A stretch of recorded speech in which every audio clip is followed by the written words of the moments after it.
I want you to imagine that you have opened a dating app and you are looking at people on the dating app and you are given information about the sort of personality traits that we've been talking about in this class. So you can maybe tell from someone's pictures, or maybe someone tells you that they're conscientious, they're careful, they're organized.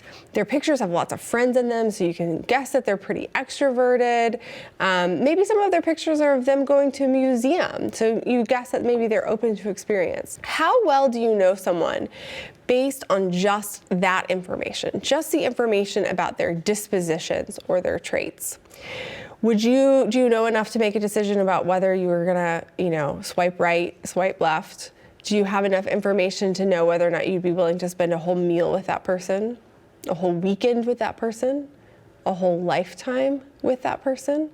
And I think if we think about it like that, we quickly realize that dispositions, they tell you something, but they don't tell you that much. And so the influential personality psychologist Dan McAdams has called dispositions Big 5 personality traits, the psychology of the stranger. If you were just only casually acquainted with someone, you form an impression of their dispositions or traits, but you don't really know them that well, that deeply.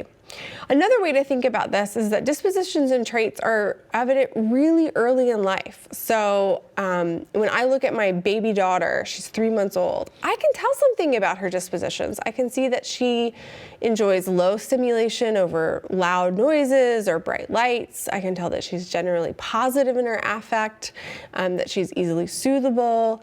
But do I know who she's gonna be as a person when she grows up? Not yet, because she hasn't yet developed a full identity. So how do we move from that kind of surface level of personality, that surface level of knowing someone, dispositions and traits, to deeper levels of personality? So again, one of the people who's been most involved in this work is the psychologist Dan McAdams. And he suggested that that first layer of personality, your dispositions and traits, he calls this the self as actor. So you are doing things in the world. You are seeking out novel experiences or avoiding novel experiences. You are reacting to things with a lot of emotional lability or a lot of emotional stability. But if we go one deeper level than that, the deeper level to dispositions is what he calls personal concerns.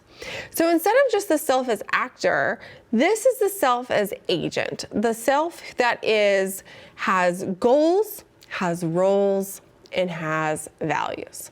So if we think about goals, we can think about, well, as you get to know someone, you figure out, well, what do they want to major in? What do they want to be in their ultimate career? Where do they want to live? Do they want to work full time? What are their professional goals? What are their goals in their personal life? So this is the idea that you're not just acting as stimuli come up, you actually are trying to shape your life in a particular direction. The second is roles. So you can think about, you have a role as a student, as a roommate, as an employee, as a friend, as a son, as a daughter, as an older brother. This is something that emerges over time too. So like I said, I don't really know who my baby is gonna be, yet. Whereas I look with my 10-year-old, I have a much better idea of who he's going to be as a grown-up because he can articulate goals and roles for himself. So right now he says that he's very proud of being a big brother to 3 sisters. He keeps talking about how he's the boy of the house. He also describes himself as like a sports guy, right? So he starts to have interests and goals and roles that are emerging at the end of childhood. So there's goals and roles, and then the last part of these personal concerns, the last part of this self as agent, is to think about values, which are what things are important to you. And this is in some ways a really important part of getting to know someone. What are their areas of life that are the things that are of the greatest emphasis for them?